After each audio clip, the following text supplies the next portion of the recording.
Shafe, as you listen to Coach Rule and some of the coaches over the last week or so, I'm curious if you have felt any differently about any position groups that have been identified. The reason I asked that question is mostly offensive line that got mentioned by, I believe, Coach Rule on Saturday.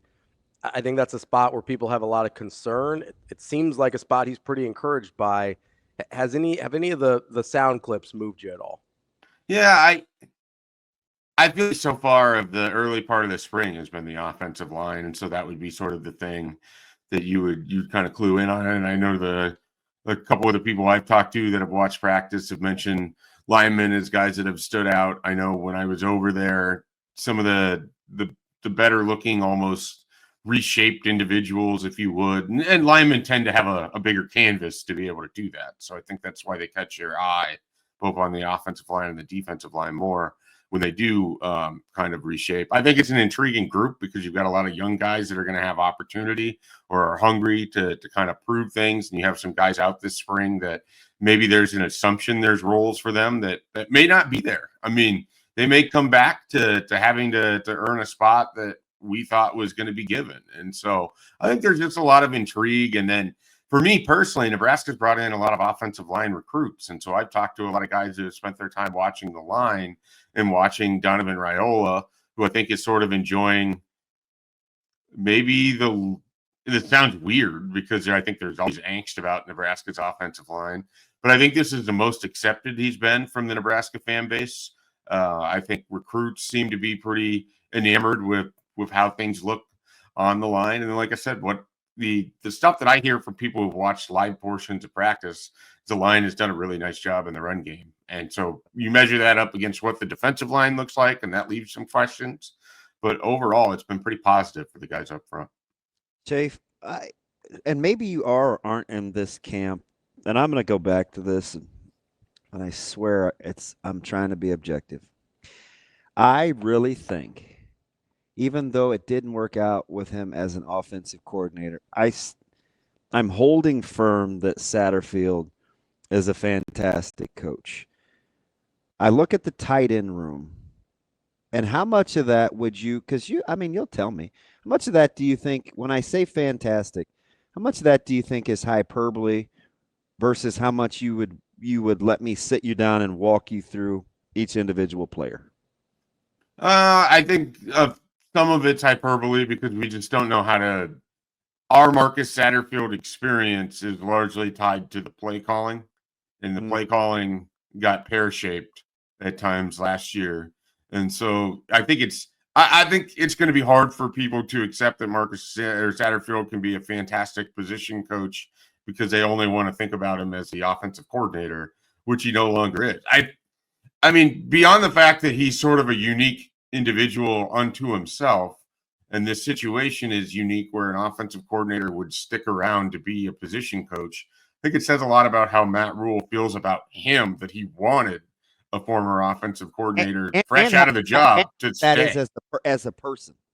Yeah, well, I've had more probably out of the football facilities interactions with Satterfield than any other coach on the staff. Oh, so you're I think people, if they got the opportunity to spend time around him, would really like him. He's just like you. He likes sports. He likes golf. He is. Nebraskans would really like Marcus Satterfield should they have the opportunity to spend time around him. So I am not surprised that he would be able to connect with recruits like he has. I'm not surprised that I anticipate he's an effective communicator, an effective teacher with whatever he's trying to get across to those tight ends because he's an easygoing guy to talk to. Now, I can't speak to his refinement of where they are at as a position, but I don't have a lot of concerns about the tight end group. I know they like Luke Lindenmeyer, and I think there's a lot more out there for him than what we saw last year. I think Heinrich Harburg is going to be able to transition throughout the season to the tight end position. Do I think he's going to be this weapon every game? No. But do I think Heinrich Harburg has the ability to help out next year? Absolutely. And then there's some younger guys, and you have Carter Nelson. We'll see what you get out of him. Mac Markway. We'll see what they are able to get out of him. So I think the position's really interesting. And I think Marcus Satterfield, like I said, if people spent more time with him out of the context of how he called the Indiana game, I think they would like him. I really do.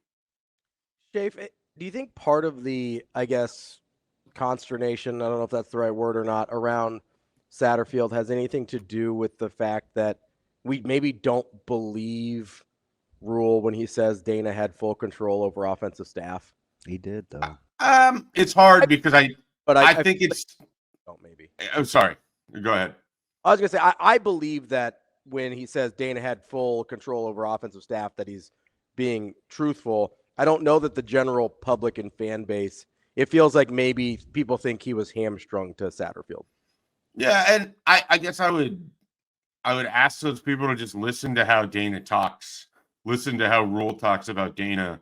It is very much his offense. Like I don't know how you could listen to the quotes or listen to how they've talked about each other without acknowledging that Rule has given an unprecedented amount of control to one assistant coach because he believes in Dana Holgorsen that much. And so if you believe in Dana Holgorsen that much, you're not going to tell him, hey, I really trust you. You're the guy that's going to put this offense where we need it to go. You're going to help solve some of the offensive issues I've had in my career. But I need you to keep all of these guys that I picked over here. And that's not how it went. I mean, I know that's not how it went because I've talked to enough people involved over there as things were going down in late November and December. I mean, you have a guy like those coaches. Guy coaching running backs in Lubbock. Yeah. Right? Like McGuire was his guy. He had full autonomy to do what he wanted to do with that offense. And I think the reason that I'm kind of doubling down on Sat Shafe is because I've heard Dana talk about how he's impressed with the symbiotic relationship that Sat has with Raiola and how much easier it makes for him to understand and complement run game with what they want to do. And he told me, Shafe, he's like, it's kind of rare where the tight ends coach and the offensive line coach are in lockstep the way those two are, but you should watch them work together. And that was all I needed to know. And then I look at the byproduct of the tight end rooms. It's maybe the only position. And we didn't take a deep dive. And you could make the case of running backs maybe at first blush, but it's the only position, Shafe, where I can't say out loud where a guy has regressed. Like everybody seems to get better that spent time in that room. Well, and you're going to have a guy get drafted that spent time with Satterfield over the last couple of years and what they wanted to do in the tight end room. I mean, Borkercher went down. You got a guy paid at A&M that's going to eventually get paid. And I think people think again, they really like what they have in that room. They really do. I think there's a lot of confidence in that, and I think there's confidence in what they can do with the tight end position in recruiting, and what that can be for them on the football field. The interesting thing to me is the marriage of Dana Holgorsen, who throughout his time, really kind of where he's been, has not been a big, heavy tight end usage guy. So that's a shift in his philosophy. He's used H-backs, but it's a little bit different. So I'm curious what that's going to look like with Dana Holgorsen over the course of a full year with the tight ends. Dave, can you imagine another position on the team where they could lose a guy to the NFL and to an SEC school and everybody's just cool with what the room's got left? I mean, I just want to say, like, you know what I mean? Like when you put it in that context, I think it needs that context. It feels a little different. Like if the running back room, for instance, lost a guy in the NFL, well, and then into an SEC school, we'd be losing our minds. Here's the thing. You can argue, too, the guys that people are most excited about are coming back from injury, and you have no idea what the timetable is for Markway or for Carter Nelson. And yet that room still has plenty of intrigue in terms of athleticism. And then you expect exceeding baseline competence in Luke Lindenmeyer, if not potential upside. I think how they finished the year, particularly the way the position kind of played out in that bowl game, I think people are giving it the benefit of the doubt. And I think there's also the degree of which how much is the tight end going to affect the overall season. I mean, you get a little bit hand-wringy about a quarterback or an offensive line or a running back because you perceive those to be bigger in the grand scheme of things for how the overall offense is going to play out, wide receiver as well, tight end tends to get overlooked for that. So I could see that being a small part of it too.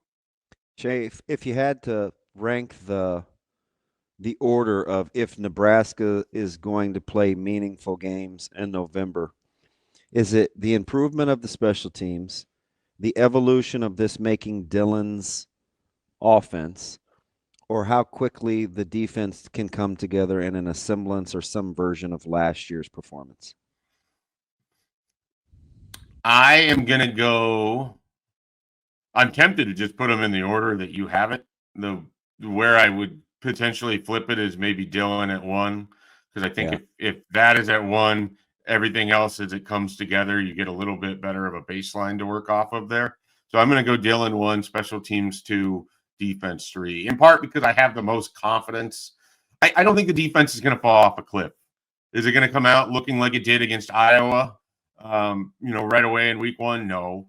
But I think the defense is going to be fine. I just have confidence with the people involved in the coaching, with Matt Rule's general track record, with some of the guys who could just become good players. I think I just have confidence in the defense, and so that's why I think I can put that third and really not even consider it for the number 1 spot. I'm excited about the defense. Like, I think they could be Me too. a lot more disruptive than they were last year, especially in like impacting the quarterback. Like, I think there's a chance that I don't know if they're going to be better in terms of metrics and numbers and things like that, but I do think there's a chance there's more splash plays out of the defense this year. How much of that is Butler's maybe going to be more aggressive than what we saw from Tony White in money down situations? I think a lot of it to me is there's going to be more called disruption than necessarily created disruption, if that makes sense. Yeah, I mean, for me, I'm mostly thinking about personnel when I'm thinking about it, if I'm being honest. Like, I think I really like the potential of some of the personnel, and that's obviously Ty Robinson was great, but unless you're Ndamukong Suh, you can only be so disruptive from a defensive tackle spot or nose guard or whatever you want to call them, from an interior defensive line spot. I like a lot of the guys they've got that could impact like negative plays, pass rushers, tackles for loss, things like that. I think you're right about Butler as well, but that's not what I was thinking about. I was thinking about I would say I'm excited, and I want to go back to Dylan because I need you guys' help here in a second. I'm excited because I like so far the way that the pieces of the staff are built. I got the energy, I have the technician, I have the combos. They're just the personalities. And now, Shafe, we have the willingness to let a smart guy be a smart guy in Butler because he has hands-on guys that he trusts to make sure that everybody knows what he wants to do. Like, it doesn't really sometimes matter how smart a guy is or what he wants to do if nobody else can relate to it. or if you can't communicate those things. I love how, like, I mean, watching Simpson be the go-between between Dvorak and Terry, and to have Snow and Addison and Butler together, that's at least on paper, it's pretty legit. Just think of their personality, Shafe. Like, it's good to not have too much sugar or too much fruit or too much crust when you make the pie, right? It just seems like the ingredients fit together. Well, they were assembled with this in mind, and again, you listen to Rule throughout this offseason, or just going back to the middle of last month. I mean, there certainly seems to be a confidence in the group that he's assembled. I think there's a comfort level with some of these guys, which is interesting because you have, when we were talking about blending this, there's also inexperience. Phil Simpson's never been a position coach at this level before. Terry, but for him, it's his first full room, full stop. He is the defensive line coach at a place for the first time. So there's going to be some growing errors, I would imagine, in that as well. But I look at it. You have 3 defensive coordinators over there, 4 technically, because Mike Eckler has experience with it too. But there's just a lot of people who've been put in situations where you can bounce some ideas off of them. I think Rob Dvorak is a shining star of an assistant coach. So I'm excited about what the linebackers are going to be. I believe in that. So there's a lot of ways that this can come together and look good too. But ultimately, are they going to put those guys in position to be successful? Are the players going to make plays? And then are there a handful of defensive players who can make flash plays? Guys that can be erasers, guys that can just go win a rep when you absolutely need to win a rep. A guy who's going to make a critical play on 4th and short. I mean, it's hard to know that they have those guys because who we have expected in those roles are no longer there. So someone's going to have to emerge. It sounds weird to say it, but someone's going to have to be John Bullock. Someone's going to have to be the guy who gets his hand on a pass on 3rd and short or have to get the stop short of the first down. Someone's going to have to be Ty Robinson. Someone's going to have to be Jamari Butler. I think they have the ability to do all of that, and they have smart people over there. But 1 + 1 doesn't always equal 2.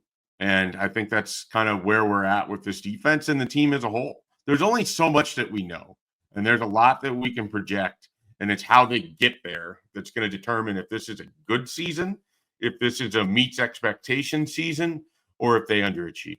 I've in my evolution of, I'm gonna go back to Dylan and you putting him 1, which I kind of probably would too. Which if this was a year ago or before he got to campus, I didn't take him for granted, but I knew the areas in which he had to really grow to take this thing where Nebraska wanted to was going to take at least a year. So I put him on the back burner. And it's not because I assumed it would be great. It was just because what everybody wanted him to do, I didn't think he was ready to do with how that team was constructed, right? If that makes sense. But now I'm super excited because I trust him. And I think he's good enough in all the other areas where the growth and the level of understanding of this offense pit with his physical and emotional attributes, like I'm almost excited. Like I would totally concede that that's the number 1 spot, because if he is good and he does level up like next level, I mean, the rest is definitely minimized. But if you elevate the other 2 and he's not, you can't say the same thing. I don't have any problems with Dylan going there, and it's primarily because not only am I excited, but I trust him. Those are 2 different things. Yeah, I think when we have that conversation about ranking those 3, it comes down to what is the end goal in mind. If the end goal is how do they get to 7 wins, then I think you can have different choices be number 1. If the idea is how are they going to maximize to be the best football team they can be in 2025, then I think Dylan has to be number 1, if that makes sense. Yeah. I like that. It's good context. That's our guy, Mike Schafer, Husker247. Schafer, appreciate the time as always. Easy drive over. Are you guys making any bets on what it is that you'll get to see when you get there? No idea. Just like I said, I'll wait for my marching orders. I'll walk up to Brunts and I'll wait to be acknowledged. I certainly won't reach out to him first, and then we'll see where it goes. With friends like you guys, who needs a Ravi? That's Schafer. We're very, very kind to each other over there. All right. See you guys. We get it. Yeah, just like I'm super nice to DB all the time. Schafer, appreciate it. Enjoy practice. We'll talk to you next week. Thanks, buddy.